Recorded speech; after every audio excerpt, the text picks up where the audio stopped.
ओम रणचंडिकाय नमो नमः। ओम दुर्गाय नमो नमः। आप सभी का सनातन धर्मसार चैनल पर बहुत बहुत स्वागत है।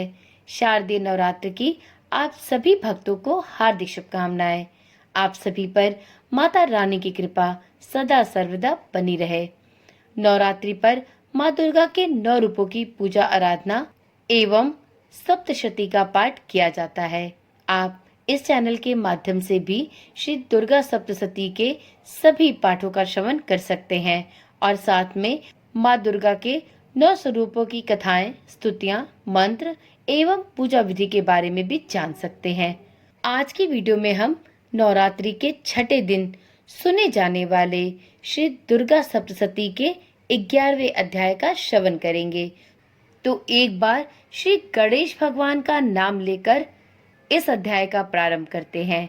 ओम श्री गणेशाय नमो नमः। ओम चंडिकाय नमो नमः। ओम दुर्गाय नमो नमः। अध्याय 11 में 55 श्लोकों में माँ दुर्गा के शक्ति स्वरूपों का वर्णन किया गया है तथा सभी देवताओं द्वारा देवी से विपदाओं से रक्षा हेतु प्रार्थना की गई है।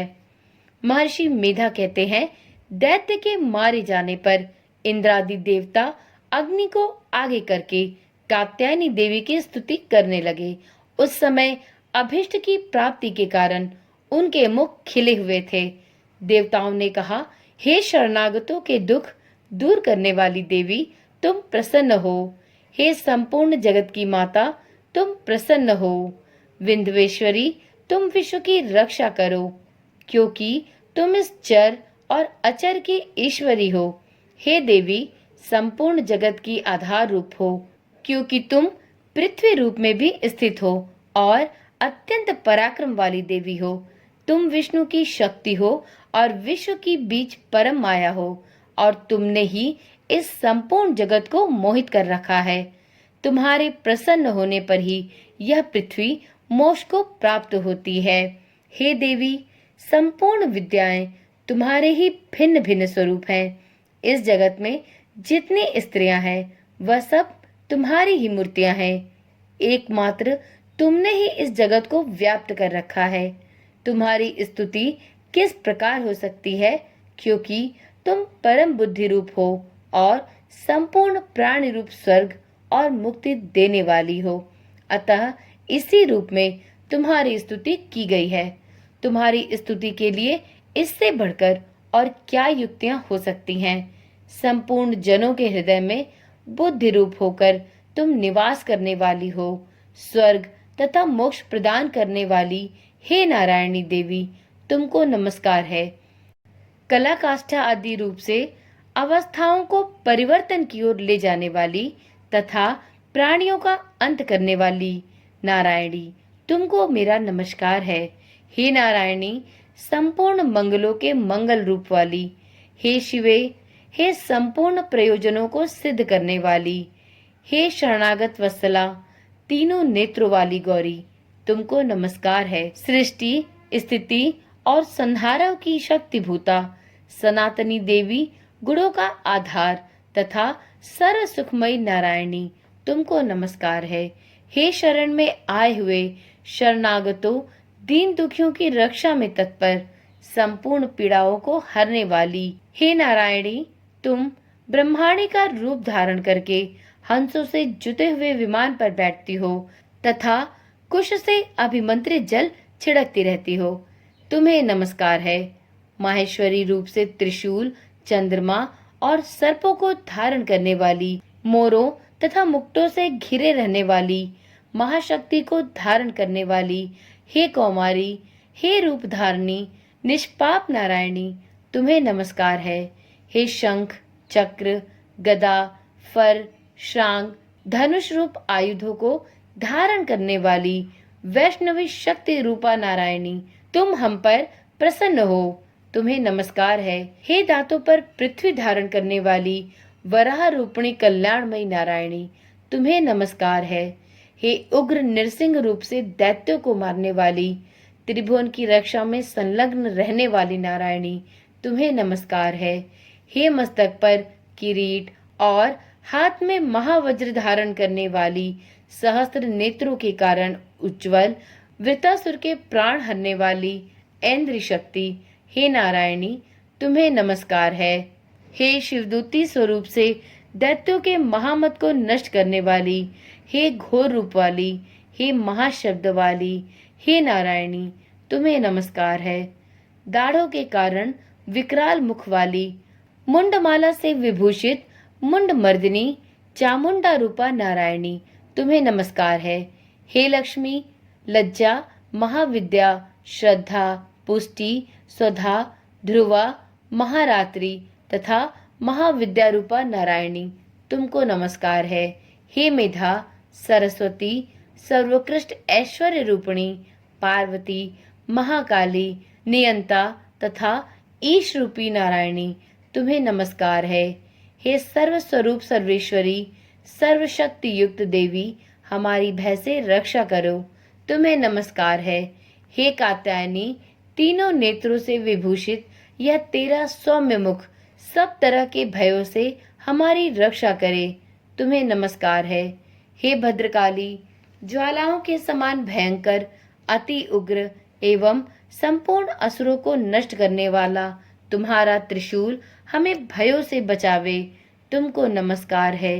हे देवी, जो अपने शब्द से इस जगह को पूरित करके दैत्यों के तेज को नष्ट करता है, वह आपका घंटा इस प्रकार हमारी रक्षा करे जैसे कि माता अपने पुत्रों की रक्षा करती है। हे चंडिके, असुरों के रक्त और चर्बी से चर्चित जो आपकी तलवार है वह हमारा मंगल करे, हम तुमको नमस्कार करते हैं। हे देवी, तुम जब प्रसन्न होती हो तो संपूर्ण रोगों को नष्ट कर देती हो और जब रुष्ट हो जाती हो तो संपूर्ण वांछित कामनाओं को नष्ट कर देती हो। और जो मनुष्य तुम्हारी शरण में जाते हैं उन पर कभी विपत्ति नहीं आती, बल्कि तुम्हारी शरण में गए हुए मनुष्य दूसरों को आश्रय देने योग्य हो जाते हैं। अनेक रूपों से बहुत प्रकार की मूर्तियों को धारण करके इन धर्मद्रोही असुरों का तुमने संहार किया है। वह तुम्हारे सिवा कौन कर सकता था। चतुर्दश विद्याएं, षट शास्त्र और चारों वेद तुम्हारे ही प्रकाश से प्रकाशित हैं। उनमें तुम्हारा ही वर्णन है। और जहाँ राक्षस, विषैले सर्प, शत्रुगण हैं, वहाँ और समुद्र के बीच में भी तुम साथ रहकर इस विश्व की रक्षा करती हो। हे विश्वेश्वरी, तुम विश्व का पालन करने वाली विश्व रूपा हो, इसलिए संपूर्ण जगत को धारण करती हो। इसलिए ब्रह्मा, विष्णु, महेश की भी वंदनीय हो। जो भक्ति पूर्वक तुमको नमस्कार करते हैं वह विश्व को आश्रय देने वाले बन जाते हैं। तुम प्रसन्न हो और असुरों को मारकर जिस प्रकार हमारी रक्षा की है, ऐसे ही हमारे शत्रुओं से सदा हमारी रक्षा करती रहो। संपूर्ण जगत के पाप नष्ट कर दो और पापों तथा उनके फल स्वरूप होने वाली महामारी इत्यादि बड़े बड़े उपद्रवों को भी शीघ्र ही दूर कर दो। विश्व की पीड़ा को हरने वाली देवी, शरण में पड़े हुओं पर प्रसन्न हो। त्रिलोक निवासियों की पूजनीय परमेश्वरी, हम लोगों को वरदान दो। देवी ने कहा, हे देवताओं, मैं तुमको वर देने को तैयार हूँ। आपकी जैसी इच्छा हो वैसा वर मांग लो, मैं तुमको अवश्य दूंगी। देवताओं ने कहा, हे सर्वेश्वरी, त्रिलोकी के निवासियों की समस्त पीड़ाओं को तुम इसी प्रकार हरती रहो और हमारे शत्रुओं को इसी प्रकार नष्ट करती रहो। देवी ने कहा, वैवस्वत मनवंतर के 28वें युग में 2 और महाअसुर शुंभ और निशुंभ उत्पन्न होंगे। उस समय मैं नंद गोप के घर से, यशोदा के गर्भ से उत्पन्न होकर विंध्याचल पर्वत पर शुंभ और निशुंभ का संहार करूंगी। फिर अत्यंत भयंकर रूप से पृथ्वी पर अवतीर्ण होकर मैं वैप्रचित्ति नामक दानवों का नाश करूंगी। उन भयंकर महाअसुरों को भक्षण करते समय मेरे दांत अनार पुष्प के समान लाल होंगे। इसके पश्चात स्वर्ग में देवता और पृथ्वी पर मनुष्य मेरी स्तुति करते हुए मुझे रक्त दंतिका के नाम से जानेंगे।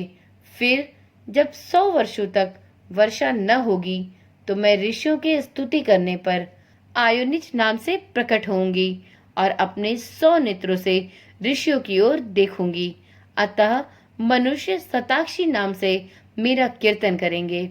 उसी समय मैं अपने शरीर से उत्पन्न हुए प्राणों की रक्षा करने वाले शाकों द्वारा सभी प्राणियों का पालन करूंगी और तब इस पृथ्वी पर शाकंभरी नाम से विख्यात होंगी और इसी अवतार में मैं दुर्ग नामक महाअसुर का वध करूंगी और इससे मैं दुर्गा देवी के नाम से प्रसिद्ध होंगी।